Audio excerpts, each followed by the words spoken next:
지난주 야5당이 김홍일 방송통신위원장에 대한 탄핵소추안을 발의하자마자 그 이튿날 갑자기 방통위 전체 회의가 열렸습니다. 그리고 공영방송 이사 선임 계획을 의결했는데요.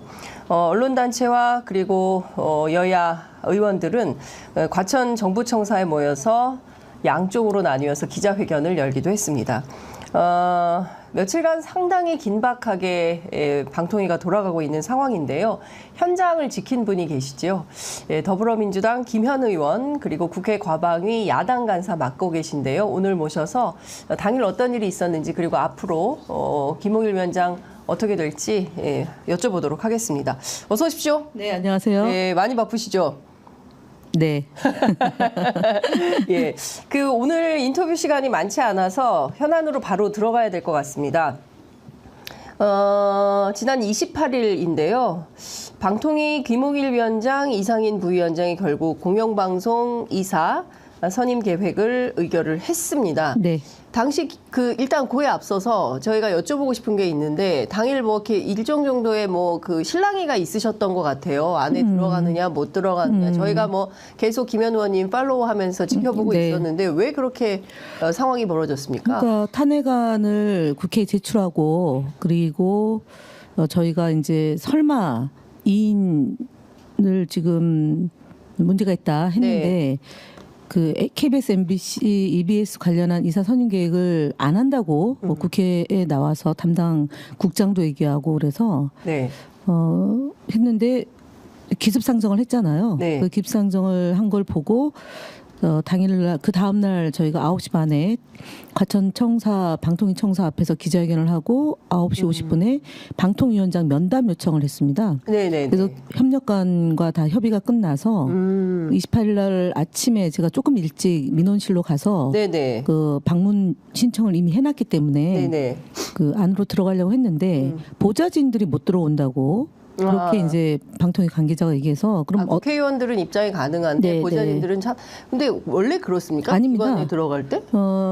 신분증을 제출하고 방문증을 끊고 그러면은 당연히 응당 들어가야 되는 거고 그리고 공무원증이 저도 있고 우리 그 보좌진들 다 있기 때문에 그 안에서는 프리패스입니다. 그러니까요. 그런데 방문증을 주지 않는다 그래서 그럼 방법이 뭐냐 그랬더니 민원실에 가서 그 신분증을 제출하고 똑같이 일반 민원들하고 똑같은 방식으로 이제 하라고 그래가지고 방문증을 끊기 위해서 신분증을 제출했는데 처음에는 안내가 필요하다. 그래서 안내자가 왔어요. 반상권 국장이라고. 그랬는데 갑자기 얼굴을 못 봤다. 그래서 가까이 와야 된다. 그래서 가까이 가서 이제 소개를 시켜줬죠. 근데 여러 사람이 이제 A, B, C, D가 나타나서 번갈아 가면서 다 확인해야 된다는 절차가 필요하다는 거예요. 그래서 시간 끌게 하고. 그래서 이 직원은 여직원은 이제 처음에는 이제 뭐 전화 통화를 하고 안내 데스크에 앉아 있는 민원실에 그렇죠. 그 방문증 그 교부하는 그분은 신분증을 주면 방문증을 주는 거죠. 그렇죠. 어떤 다른 이유가 설명이 필요 없는 거잖아요. 그렇습니다. 그래서 이런데 이제 그 과천 청사의 관계자들이 돌아가면서 이 그 반상군 국장을 보지 못했다. 그래서 방통위 관계자가 올 때까지 기다려야 된다. 그러면서 이제 저는 9시 50분에 면담 일정이 잡혀 있으니까 들어가야 되잖아요. 그러니까 의원들도 13분 정도 왔는데 이분들도 신분증을 다 제출을 했죠. 그러니까 이미 잡혀 있던 일정의 면담이죠. 그러니까 저는 약속을 지켜야 되니까 들어가야 되잖아요. 그러니까 당연히 못 들어가게 하는 게 업무 방해인 거죠. 그러네요. 아니 그리고 방통위에 면담 일정을 잡았기 때문에 들어가야 된다라고 연락을 하셨을 거 아닙니까? 이미 공무원들이 4명이 나와 있었고요. 안내하려고. 근데 들어갈 수가 없다는 거예요. 그래서 갑자기 그러니까 여러 종류의 이 거짓말들이 현장에서 계속 벌어지는 거예요. 조금만 기다리면 방통위 직원이 나오니까 그때 안내받아서 들어가시라. 시간은 계속 지나가고 약속 시간은 지나가고 그렇게 된 거죠. 근데 그 여직원은 그래서 갑자기 이제 또 어떤 뭐 조그만 뭐 상황들이 발생해서 제가 그 사람하고 응대하는 사이에 다른 여직원으로 바뀌었어요. 그래서 이유가 뭐냐 그랬더니 그 여직원이 울고 있다는 거예요. 그래서 왜 울고 있냐라고 물어서 오시라고 해라. 근무 지탈하지 말고. 근데 그 친구 다시 왔어요. 자리를. 복귀를 했죠. 그래서 그 직원이 그 팀장한테 네. 김현 그러니까 그때 당시만 하도 이분은 제가 국회의원인지 몰랐다는 거예요. 그래서 김현 씨는 에게는 방문증을 줘야 된다. 예. 그래서 그 직원은 그렇게 항변을 했어요. 아, 그 눈물 흘린 직원? 네, 눈물 흘렸다고 예. 되어 있는 그 직원은. 예. 왜냐면 본인이 교부를 받았으니까 절차대로 해야 되는 거예요. 네, 다른 사람들은 안내할 때 당시에 국장이 없었기 때문에 예. 나머지 분들은 감당할 수가 없어요. 본인이 예. 절차대로라면. 예. 그래서 그 반상곤 국장이 와서 이분은 안내해 줘라라고 얘기를 했기 때문에 저는 들어가야 되는 거예요. 그러네요. 그래서 방문증을 교부해 줘야 된다고 그런데 끝내 방문증을 못 받으신 예, 거죠? 못 받고 문을 열어줘서 들어는 갔어요. 들어는 갔는데 그게 이제 그때부터 오마이뉴스 TV에서 생중계를 했는데 예. 그러고 나서 방문증이 없기 때문에 또 못 들어간다는 거예요. 그래서 그때는 사실은 그 제 신분증으로 들어갈 수 있기 때문에 허락을 해달라고 했는데도 불구하고 12시 반까지 제가 거기서 서서 그러니까요. 김홍일 위원장이 나올 때 네. 이제 얼굴을 본 거죠. 그러니까요. 저희가 보니까 그날 사실은 이게 그 굉장히 중요한 의결이 있었던 날이기 때문에 네, 면담을 해야 되는 거였어요. 예, 그래서 저희 같은 취재 편의점 같은 작은 대한 언론이 아니라 사실은 다른 데 몰라도 MBC는 좀 있었어야 되는데. 아니, 그러니까 TV 조선하고 예. 그다음에 한겨레 신문이 현장에서 네. 취재를 계속 하고 있었어요. 그러니까 기자가. 오마이 TV 빼고 그다음에 바깥에서 보통의 경우는 방통위에서 위원장이 나오면 예. 뻗치기라는 표현 을 그렇죠. 쓰잖아요. 그래서 예. 그 언론사, 방송사 두 군데서 있었고 예. 그리고 안쪽에 이제 들어와 있었고 그래서 그때 입구로 뒤늦게 이제 펜 앤 마이크가 네. 등장한 거죠. 예. 네, 그렇습니다. 그렇군요. 그러면 큰 틀에서 보자면 절차상으로는 방통위가 조금 이해가 안 가는데요? 방통위가 예. 출입을 막은 거고요. 네. 그 방통위가 출입을 막은 거라 하더라도 예. 그 청사는 과천 안에는 법무부도 있고 그다음에 그렇습니다. 방통위도 있고 공수처도 있고 그래서 하도 답답해서 예. 저기 그 매점에 제가 물건 사러 갈 테니까 열어주라고까지 얘기했어요. 네. 거기는 신분증만 맡기고 들어갈 수 있는 공간입니다. 그런데 그 매점도 못 들어가게 했다는 그렇죠. 거잖아요. 예, 예. 그러면 누가 보더라도 공무상 의원님께서 방통위에 가서 면담 일정이 잡혀 있었던 것이고 네, 미리 기자회견과 그다음에 위원장 면담이죠. 예, 네. 그게 잡혀 있었는데 네. 그 자체가 지금 출입구에서 봉쇄돼 가지고 들어갈 수가 없고 매점에 가서 물 한 병 사는 것도 그리고 화장실도 좀 가고 싶어 했는데 화장실도 어쨌든 못 그 가고, 안에서도 그렇고요. 매점도 화장실도 못 가게 막은 거네요. 네, 그렇습니다. 근데 언론 보도는 왜 의원님이 갑질한 걸로 이렇게 나왔습니까? 그래서 한국경제에서 예. 최초로 보도가 28일 났는데 그날 제가 공수처에 고발하고 네. 그 뒤에 이제 다른 상황을 점검하느냐고 미처 언론 보도를 못 보고 국민의힘 논평 나온 거를 못 보고 29일 날 아침에 이제 다음에 이제 메인으로 떴다고 해서 네. 확인을 했는데 네. 한국경제는 이제 사실은 심각한 왜곡을 했죠. 대리기사 사건도 인용하면서 그거는 1심, 2심에서 다 무죄가 났고 네. 형사 배상까지 받은 상황이에요. 형사 배상까지 네, 끝났- 받았어요. 네. 그래서 이거는 사실은 애초에 종편에서 언론 보도가 나는 그 프레임이 네. 당시 김기춘 비서실장이 네. 공작했고 예. 그것이 김영한 비방록에 다 기록이 남아 있었어요. 예. 그래서 이것도 제가 소송을 했는데 물론 각하가 됐긴 했지만 예. 그래서 결국 그 사건은 예. 기무사와 국정원 등이 포함된 네. 공작의 가능성이 매우 높고 그리고 김기춘 당시 비서실장의 사주에 의해서 네. 종편의 극단적 보도가 계속 되면서 마치 제가 갑질을 했고 그 갑질도 사실 표창원 전 의원이 최초로 그 표현을 썼고 그걸 가지고 이제 언론에서 인용 보도를 하기 시작한 겁니다. 그래서 사실은 제가 표창원 전 의원한테도 내용 증명을 보내서 그 페이스북에 올려온 글을 내려달라고 요청했는데 응하지 않으셨던 거죠. 아, 그래서 그래요? 제가 그 이후에 그 얻은 교훈은 소송을 안 하거나 예. 이제는 법적인 그 이런 문제 제기가 없으면 네. 계속 기록으로 남아서 예. 이번에 이 건과 관련해서 보도자료 이후에 대리기사 사건과 연루된 것처럼 인용 보도한 언론사에 대해서는 언론중재위로 갈 것이고 예. 민형사 소송을 할 것입니다. 그다음에 국민의힘 수석 대변인 그다음에 원내대변인 논평에서 네. 하지 않은 말 그다음에 대리기사 사건과 연루해서 갑질이라는 프레임으로 저를 명예훼손한 부분에 대해서도 네. 민형사상 책임을 물을 겁니다. 그래서 오늘 바로 소송할 겁니다. 그렇군요. 네. 그러니까 지금 상황을 종합해 보면 그냥 의원님 말씀을 좀 들어보면 이게 갑질이 아니라 어쨌든 예정된 면담과 기자회견을 위해서 방해받은 야당 거죠. 그렇죠. 업무 방해를 네, 받은 업무 것이다. 방해를 받은 거예요. 예, 라고 보이고 사실은 저희가 이제 당일날 처음부터 끝까지 계속 팔로우를 하고 있었기 때문에 그날은 왜 못 들어가느냐, 들어가게 해달라, 그 반상공국장 나오시라고 해라, 이런 정도였지, 이거를 아마 왜냐하면 굉장히 많은 분들이 지켜보셨기 때문에. 그리고 저도 이 자체를 기록을 남기고 있었기 때문에 네, 저도 예. 지금 보니까 국민의힘의 미디어 특위에서 영상을 두 가지를 공개하면서 마치 제가 큰일이나 한 것처럼 하는데 예. 그것을 찍은 사람이 누군지도 저희는 알고 있어요. 아하. 예, 국민의힘 관계자입니다. 예, 네. 그리고 사실은 언론에서는 조각조각 이것을 영상을 기록을 남겼기 때문에 전 과정에 대한 기록이 없는데 반면에 저희는 확보하고 있기 때문에 네. 함부로 인용하지 않았으면 좋겠습니다. 네. 왜냐하면 소위 조중동에서 왜곡 보도할 때 짜깁기 보도를 하잖아요. 네. 전체 내용을 보지 않고 단어 하나 가지고 그렇습니다. 그다음에 이제 행동 하나를 갖고 문제를 삼는데 법원에 가면 그런 것이 하나로 채택되는 것이 아니라 네. 전체 과정을 가지고 놓고 잘못됐는지 문제가 없는 건지에 대한 분석을 하기 때문에 제가 그래서 최수진 수석 대변인에게도 전화를 해서 최수진 수석 대변인은 국민의힘이죠. 네, 그렇습니다. 예. 그분이 낸 논평에 더블 커트로 인용 보도를 했어요. 그러면은 어디에 의하면으로 네. 적시를 안 하고 본인의 주장으로 그렇게 했는데 그 말을 하지 않았기 때문에 책임지셔라라고 얘기를 했습니다. 그렇군요.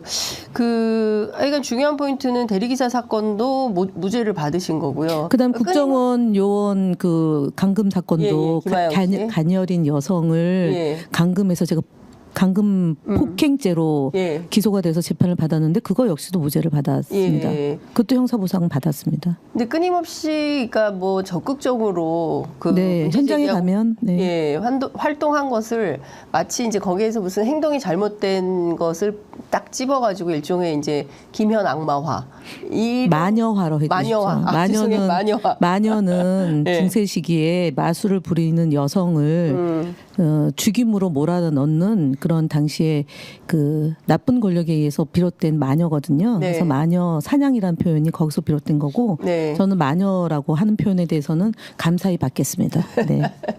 알겠습니다. 지금 의원님하고 함께 하는데 저희 구독자가 47만 9,955명입니다. 네, 좋아요, 알람. 과연, 예, 김현 의원님 계실 때 과연 저희가 48만을 넘을 수 있을지 보도록 하겠습니다. 자, 이 얘기로 다시 돌아가 보겠습니다. 이거를 왜 이렇게 했을까 궁금한데요. 그날도 제가 여쭤봤지만 원래 매주 수요일 전체 회의가 있음에도 불구하고 갑자기 금요일날 공영방송 선임이사, 그러니까 공영방송 이사 선임 계획을 의결해 버렸습니다. 이거 어떻게 봐야 됩니까? 그러니까 보통 이제 48시간 전에 심의 안건을 네. 공개하도록 법에 이제 규정이 돼 있어요. 근데 그날 지난주 월요일 날 취소를 하고 네. 그러니까 취소를 하면서 이제 예정된 수요일 날 회의가 없어진 거죠.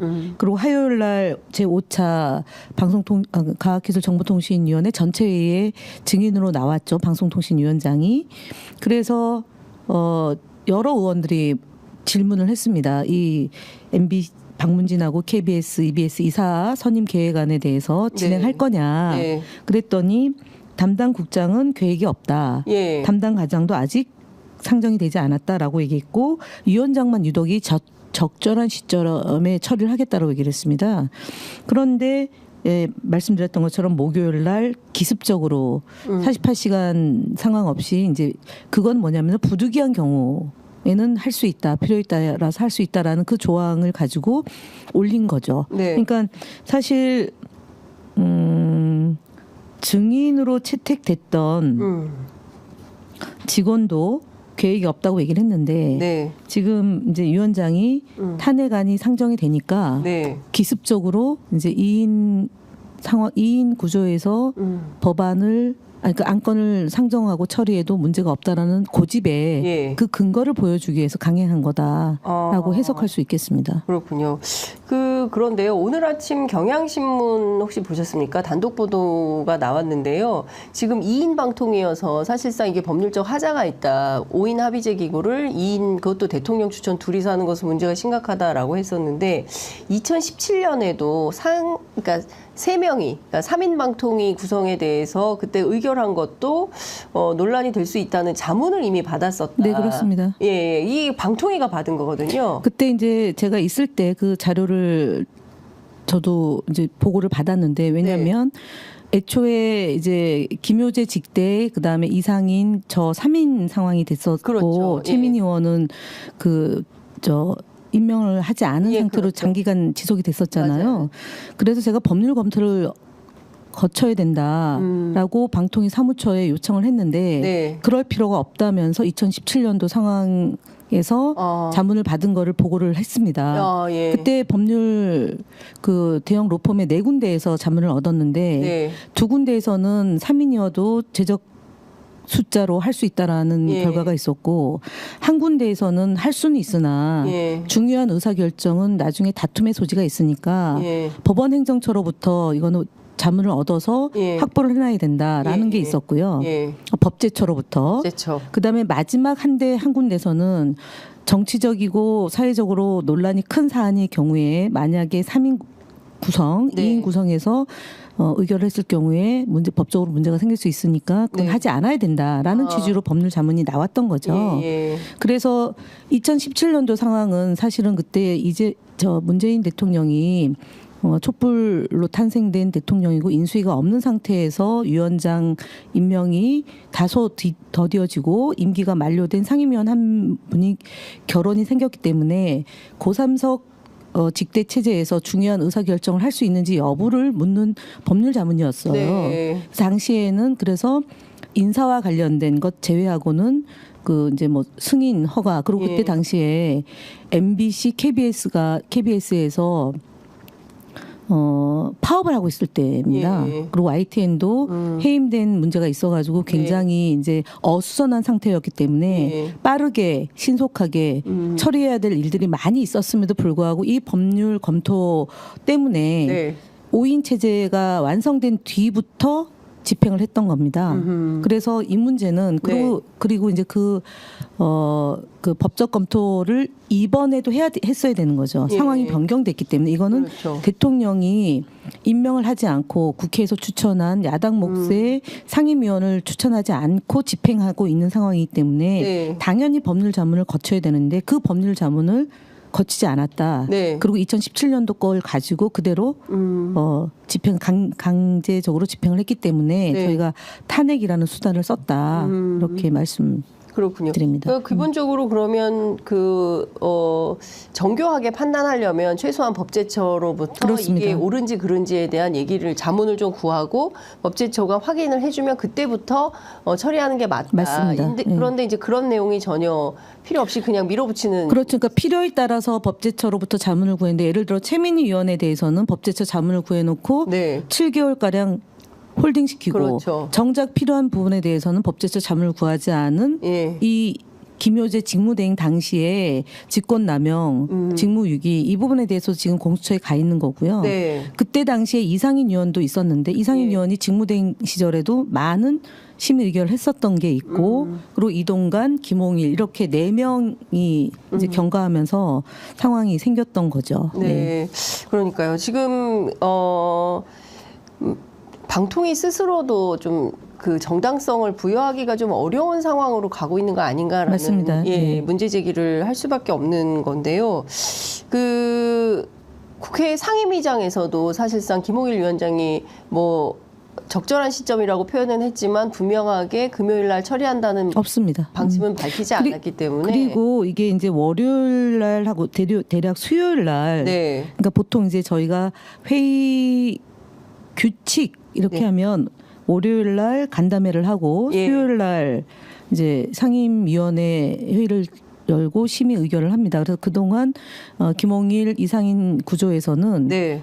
한 달에 한 2번가량 수요일 날 회의를 통해서 네. 이제 예를 들어 MBC나 이런 그 눈에 그 가시가 난 그런 언론사에 대해서 심의 방심위의 그런 결정을 심의 의결해서 네. 계속 이제 반복해서 진행을 했던 건데 이번의 경우는 급작스럽게 아주 그냥 금요일 날 하고 네. 그것도 면담 일정이 잡혀 있는 것도 못 들어오게 네. 취소하면서 예. 연차 내고 12시 반에 이제 그냥 도망갔죠. 네. 그렇군요. 근데 그러면 이후에는 지금 어떻게 되는 겁니까? 이후에는 이제 오늘이 7월 1일이고 네. 내일이 2일이고 4일까지 저희가 대정부 질문이 정치 경제 예. 사회문화 분야와 관련된 대정부 질문이 있어서 예. 내일 탄핵안에 대한 발의를 이제 본회의에 보고를 하면 예. 72시간 안에 표결하게 돼 있습니다. 그렇죠. 그거하고 이제 최상병 그 특검법안하고 예. 방송 정상화 4법 이것이 이제 내일하고 모레 3일 사이에 이제 네. 이뤄지고 그렇게 되면 알려지기로는 아직까지 김홍일 위원장이 사퇴서를 제출하지 않았는데 네. 지난번 이동관 위원장처럼 예. 근데 본인은 2인 구조에서 결정한 것이 불법하지 않다. 예. 불법 아니다. 얘기했으니까 사표 낼 이유가 없잖아요. 그런. 만약에 본인이 불법하지 않다라고 그동안 강변해 왔는데 예. 사표를 내는 건 본인의 의사가 아니다라고 봐야겠죠. 방통위원장은 본인의 의사에 반하지 않은 한 사표를 내지 않게 돼 있고 네. 유일한 수단은 국회에서 절차에 따라서 탄핵했을 때만 예. 임기가 종용될 수 있습니다. 네. 그래서 만약 지금까지 주장한 바에대로 아니고 사표를 내면 누군가가 예. 종용한 것이죠. 개인의 의사와 반하는 사표다라고 보는 거고요. 예.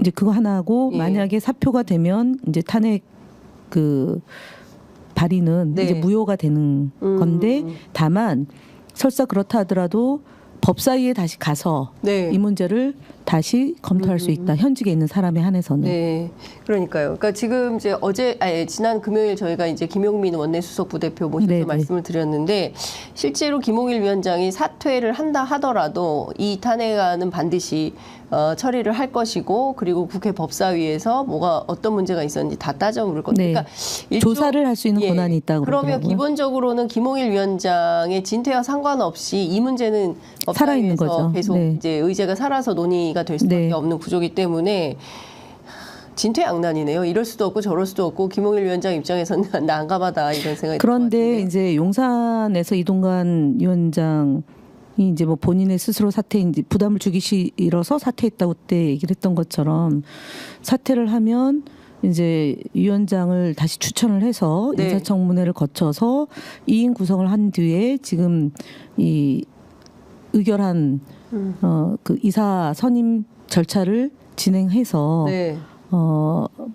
박문진 이사를 교체하려고 하겠죠. 근데 지금 MBC가 네. 지난 금요일 날 그 집행정지 가처분 신청을 냈죠. 지금 2인 구성으로 이사 선임하는 것이 부당하다. 예. 왜냐하면 이미 예. 법원에서 그 권태선 이사장을 방통위의 이번 결정 이사 선임 그게 당사자만 가처분 신청을 할 수 할 수 있습니다. 있어서. 그래서 지금 KBS는 할 리가 없잖아요. 박민 그렇죠. 사장이. 예. 그다음 EBS도 예. 사장님이 예, 뭐 바뀌었으니까. 아니 김유월 사장님인데 그 일을 할 수가 없고 유일하게 이제 이런 정의로운 예. MBC만 예. 지금 가처분 신청을 냈고 이것이 빠르게 결정이 나면 2주에서 4주 안에 예. 판단을 내리게 되면 지금 저희도 그 싸움을 하는 건데 네네네. 예를 들어서 이상일 위원장이 혼자 있을 때 예. 보고를 받거나 예. 공모 절차를 진행하면 이 역시도 예. 저희가 이것도 위법한 행위이기 때문에 예. 검토를 할 겁니다. 그리고 그게 이제 이상인 위원에 대한 검토이고요. 네. 직무대행에 대한 검토가 들어가는 거고요. 예.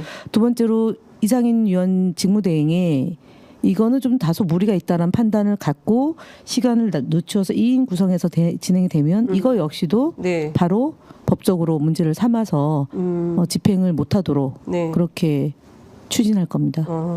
그러면 지금 사실상 뭐 이게 의결이 됐지만 그런데 이제 그 사이에 그러면 가처분이 들어오면 처리는 불가한 건가요? 그러니까 방통위 차원에서 진행을 할 수가 없게 한 되는 건가요? 사람이잖아요. 결정이 지금. 나오기 전까지. 그러니까 지금 위원장이 이제 만약에 직무 정지가 되거나 네. 김홍일 위원장이 사퇴를 하거나 그럼 이상인 직대 한 명이 남는 거잖아요. 근데 그 사이에 김홍일 위원장이 사퇴할 가능성은 없다 이렇게 보시는 거죠? 아니 사퇴를 할 경우 사퇴를 이제 할 경우. 내일하고 모레 글피 3일 사이에 네. 탄핵으로 인용되기 전에 사퇴를 하면 네. 이상인 위원장 혼자 남는 혼자 거고, 남는 거고. 직무 정지를 해도 아. 혼자가 남는 거잖아요. 예. 혼자가 남는 상황에서 7월 11일까지 공모를 받고 예. 공모 받은 그 이사 후보를 보고를 받아서 네. 첫 번째는 서류 전형을 합니다. 네. 아, 서류 전형을 하고 예. 거기서 이제 2배수, 3배수로 줄이는 그 과정을 예. 이제 보고를 받고 예. 결정을 해야 되잖아요. 결정. 그렇죠. 근데 혼자서 이런 결정을 하게 그거는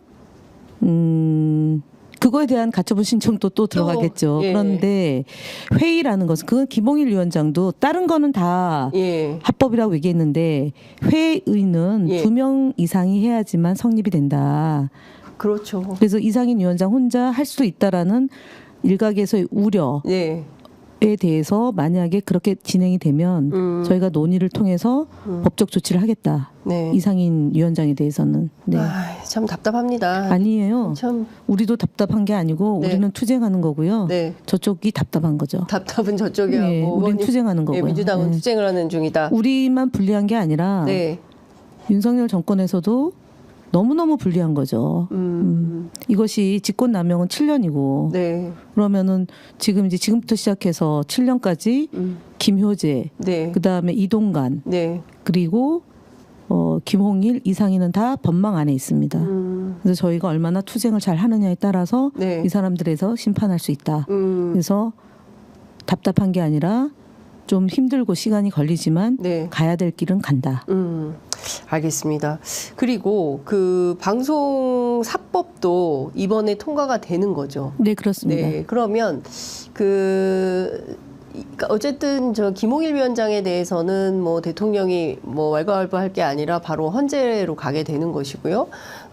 그러나 이 두 법에 대해서는 이제 대통령이 또 거부권을 행사할 텐데 그 다음 수순은 또 어떻게 되는 거라고 봐야 될까요? 이제 거부권을 행사하면 그 사이에 국민의힘은 국민의힘대로 지금 굉장히 복잡한 구조잖아요. 네네. 전당대회를 앞두고. 그래서 사실 저희가 1차에서는 거부권을 행사하고 요구를 할 경우에 네. 저쪽에서 이탈이 생기면 혹시라도 네. 왜냐하면 방송사법은 정치권의 입김을 최소화하고 그리고 이사와 사장의 임기를 보장하는 제도고 네. 현재 11인 9인 제도에서 21인으로 좀 늘려서 다양한 목소리가 반영될 수 있게 이사 구성을 하자는 거거든요. 네. 그래서 저는 여야가 논의할 수 있는 21대에는 논의를 했으나 그때도 저희가 단독 상정해서 거부권을 행사했지만 예. 이번에는 이준석 개혁신당 의원도 찬성을 했고 이 방송 사법에 대해서는 네. 그리고 여당 안에서도 합리적인 분들은 논의를 안 해서 반대를 한다라고 되어 있고 네. 논의를 좀 하면 달라진 판단들이 좀 생길 수 있다. 그래서 저는 반드시 안 된다라고 보지는 않습니다. 네. 그 주말 사이에요, 의원님. 그 윤석열 대통령 탄핵소추안 즉각 발의 요청에 관한 청원이 70만 넘어 80만으로 가고 있습니다. 2시간 소요된다고. 예, 그러니까요. 예, 아침에 예. 저도 6시 때 열어봤더니 계속 대기 시간이 올라가더라고요. 2시간 몇 분이더라고요. 네. 그래서 기다리다가 이게 또 들어가지지가 않아요. 그럼 확인이 안 돼가지고 아마 시민 여러분들께서도 이거 어떻게 확인을 해볼 수 있을까? 근데 저희 그 임미인 작가가 직접 확인해봤더니 지금 79만 9,247명입니다. 그러니까 80만이고 아마도 지금 열흘 만에 이런 정도의 그 기록이 만들어졌기 때문에 한 달 이어지면 100만은 그냥 갈 가능성이 높다고 봅니다. 오늘 아침 조간 보도를 종합해 보니까 민주당이 내심 난감해하고 있다. 이런 보도가 나오는데 난감해하기보다는 즉각 이제 처리를 하게 될 때 어떤 아니 아직 뭐 제가 지도부 회의에 들어가지 않고 네. 뭐 생각을 알 수는 없으나 네. 저희가 총선에서의 민의를 존중하고 특히 국민들이 정치인이 하는 것 같지만 실상 국민이 한다라는 말을 전 대표가 하셨잖아요. 네, 네, 네. 그 상황에 대해서 수렴하고 논의하고 뭐 그 절차는 밟지 않을까 싶고 오늘 의장께서도 간단하게 페이스북에 글을 올리셨던데 이게 네. 너무 갑자기 이렇게 많이 밀려와서 제때 이 청원을 하지 못하는 이 상황에 대해서 좀 네. 죄송하게 생각하고 예. 시스템을 좀 복원한다. 또 하나가 다른 청원들이 또 예. 못 들어올 수도 있어서 그게 좀 우려스럽다는 내용으로 이제 입장문을 냈던데 예. 저는 지금 이러한 일들은 예전에는 광장에서 그렇습니다. 100만 명이 모여서 촛불을 들었지만 지금은 좀 달라진 다양한 방식을 통해서 국민들이 직접 참여하고 있기 때문에 그런 직접 참여한 내용들을 수렴해서 논의를 해야 되겠죠. 네. 그걸 논의조차도 안 하지는 않을 것 같고 논의된 내용을 받아서 저희도 고민해보고 지금 이런 민의의 배경에 대해서 그러니까 깊이 저희도 이렇게 함께 보조를 맞춰야 되는 거 아닌가 싶습니다. 네. 그러니까 이미 저 뭐 광장에 나가 있지는 않지만 이미 저는 80만 개의 촛불이 켜지고 있다. 그리고 2016년, 2017년에도 1,710만 명의 연인원이 나왔던 거거든요. 근데 그런 방식으로 확장됐을 때 윤석열 대통령이 정말 국정운영 기조를 바꾸고 바꿔야죠. 예, 제기된 여러 가지 현안들 그 탄핵 그 이유가 사실 윤석열 정부 출범해서 지금까지 국민들이 납득할 수 없거나 왜 이런 방식으로 하는 것이냐 뭐 이게 그 후쿠시마 핵 오염수부터 시작이 되거든요. 저는 바이든 날리면에서부터 시작했다고 보죠. 예. 예. 그러니까요. 하여튼 그런 측면에서 보자면 뭔가 답변을 좀 해야 될 것 같은데 제가 이것도 하나 시간이 벌써 32분이어서 가셔야 되는데 하나만 여쭤볼게요. 사실 주말 사이에 가장 뜨겁게 이슈가 됐던 것은 김진표 국회의장의 회고록 논란입니다. 이태원 참사에 대해서 이런 인식을 갖고 있다는 것 자체가 충격적인데 무엇보다 이게 이제 할로윈 데이 축제하기 전에 2, 3일 전부터 소위 얘기하는 KBS, MBC, JTBC 좌파 언론들이 이렇게 나오도록 유도를 했다. 이런 인식을 갖고 있었다고 한다면 아니 근데 당시의 상황은 말이죠. 그 마스크가 해제가 됐고 나서 처음 열리는 행사였어요. 네. 그래서 그 인파가 위험하다. 몰릴 거다. 그렇죠. 네. 인파가 몰리기 때문에 위험하니까 사실상 그 위험에 대비하라는 예고 방송 같은 것이었습니다. 근데 이걸 대통령이 이렇게 인식하고 있다. 이거 어떻게 봐야 됩니까?